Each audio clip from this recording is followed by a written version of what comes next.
2 மினிட்ஸுக்குள்ள ஒரு bread omelette போட்டு கொடுத்துட்டீங்கன்னா உங்களுக்கு 500 rupees சேலஞ்சு ஸ்டார்ட் பண்ணலாம். டைம் ஸ்டார்ட் பண்ணிட்டேன். ஆக்சுவலாக முன்னாடியே எல்லாத்தையும் ரெடி பண்ணி வச்சிருக்கலாம்ல அப்படின்னு கேட்டேன். அப்படி இல்லை, சேலஞ்சுன்னு வந்துட்டு எதாக இருந்தாலும் ஸ்டார்டிங்லேருந்து தான் பண்ணோம் அப்படின்ற மாதிரி ஜென்யூனாக சொல்லிட்டு ஸ்டார்ட் பண்ணாங்க. ஸ்டார்டிங்லேருந்து ஸ்டார்ட் பண்ணோம் 2 மினிட்ஸ்க்குள்ளே கம்ப்ளீட் பண்ணுறது டிஃபிகல்ட்டான டாஸ்க்குன்னு தான் நினச்சேன். என் தண்ணி முன்னாடியே அடிச்சு வச்சுருந்துருக்கலாம்.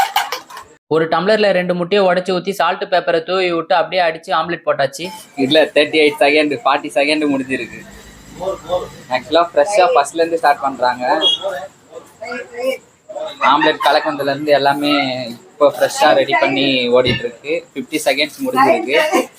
அப்படியே ஆம்லெட் மேலே 2 பிரெட்டை வச்சுட்டு சென்டரில் சீஸை வச்சுட்டு கொஞ்சம் நேரம் ஹீட் ஆகுற வரைக்கும் வெயிட் பண்ணோம். 1 minute 10 செகண்டு. சூடானதும் சைடில் இருக்க ஆம்லெட் எல்லாம் மடிச்சு சென்டரில் சீஸ் வர மாதிரி 2ஆ ஃபோல்டு பண்ணிக்கலாம். அப்படியே கொஞ்சம் நேரம் சூடானதும் இன்னொரு பக்கமும் திருப்பி போட்டு சூடானதுக்கு அப்புறம் கட் பண்ணி எடுத்துக்கலாம். 1 minute 40 செகண்ட் முடிஞ்சிருக்கு. 1 minute 40 செகண்ட்ல சேலஞ்சை கம்ப்ளீட் பண்ணிட்டு அந்த பிளேட்டுக்கு டிரான்ஸ்ஃபர் பண்ணிட்டாரு. முடிச்சா 1 minute 50 செகண்ட்ல முடிச்சிருக்கீங்க. 1 minute 50 செகண்ட்லேயே முடிச்சிட்டீங்க. 500 rupees.